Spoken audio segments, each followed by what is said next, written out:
Once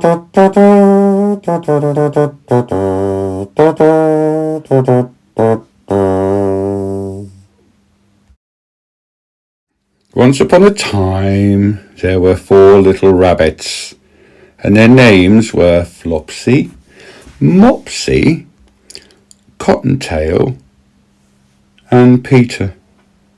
They lived with their mother in a sandbank underneath the root of a very big fir tree. "Now, dears," said old Mrs. Rabbit one morning, "you may go into the field or down the lane, but don't go into Mr. McGregor's garden. Your father had an accident there, and he was put in a pie by Mrs. McGregor. Now run along and don't get into mischief. I am going out." Then old Mrs. Rabbit took a basket and her umbrella to the baker's. She bought a loaf of bread and 5 currant buns. Flopsy, Mopsy and Cottontail, who were good little bunnies, went down the lane to gather blackberries. But Peter, who was very naughty, ran straight away to Mr. McGregor's garden and squeezed under the gate. First he ate some lettuces and some French beans, and then he ate some radishes. And then, feeling rather sick, he went to look for some parsley.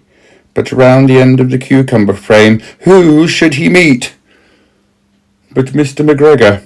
Mr. McGregor was on his hands and knees planting out young cabbages, but he jumped up and ran after Peter, waving a rake and calling out, "Stop, thief!"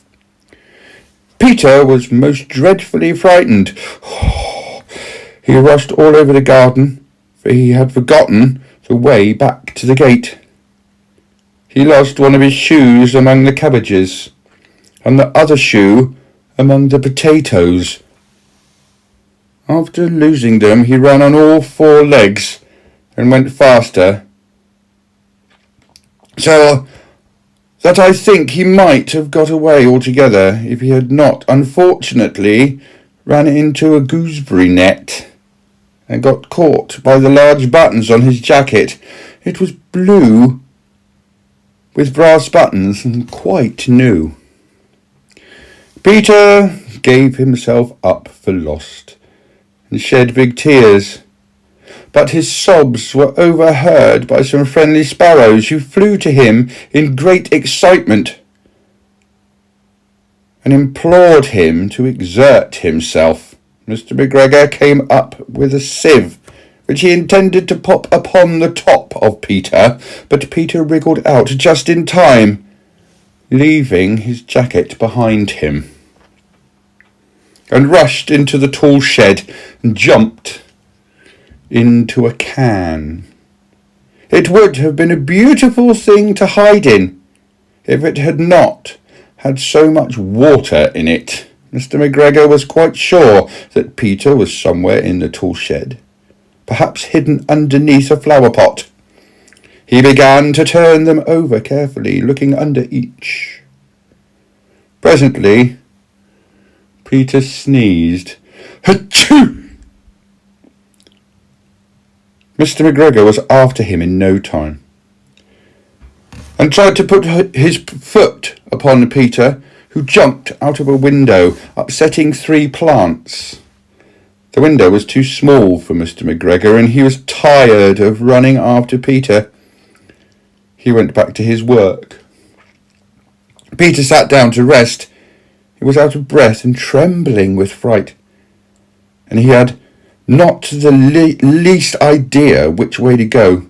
Also, he was very damp with sitting in that can. After a time, he began to wander about, going lippity, lippity, not very fast, and looking around.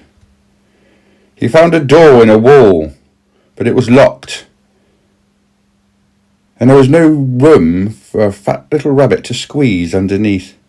An old mouse was running in and out over the stone doorstep, carrying peas and beans to her family in the wood. Peter asked her the way to the gate, but she had such a large pea in her mouth that she could not answer. She only shook her head at him. Peter began to cry. Then he tried to find his way straight across the garden, but he became more and more puzzled. Presently he came to a pond where Mr. McGregor filled his water cans.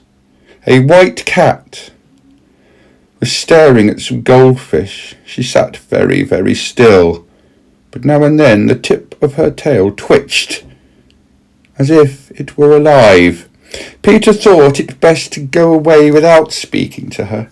He had heard about cats from his cousin, little Benjamin Bunny. He went back towards the tool shed, but suddenly, quite close to him, he heard the noise of a hoe. Screech, screech, screech, screech. Peter scuttered underneath a bush. But presently, as nothing happened, he came out and climbed up onto a wheelbarrow and peered over.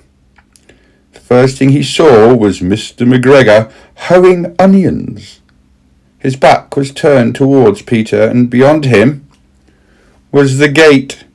Peter got down very quietly off the wheelbarrow and started running as fast as he could go along a straight walk behind some black currant bushes. Mr. McGregor caught sight of him at the corner, but Peter did not care. He slipped underneath the gate and was safe at last in the wood outside the garden. Mr. McGregor hung up the little jacket and shoes for a scarecrow to frighten the blackbirds.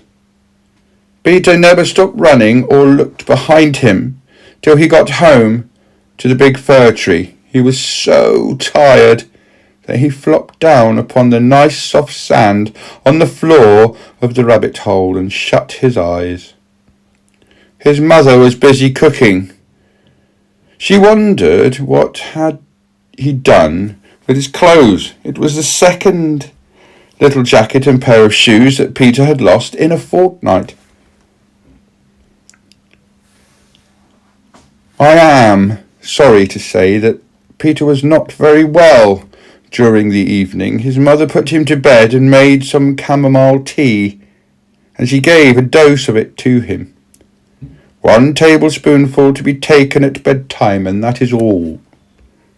But Flopsy, Mopsy and Cottontail had bread and milk and blackberries for supper.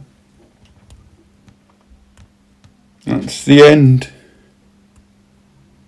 Is there a lesson in there? I think there could be. Thank you for listening, and bye for now. See you soon.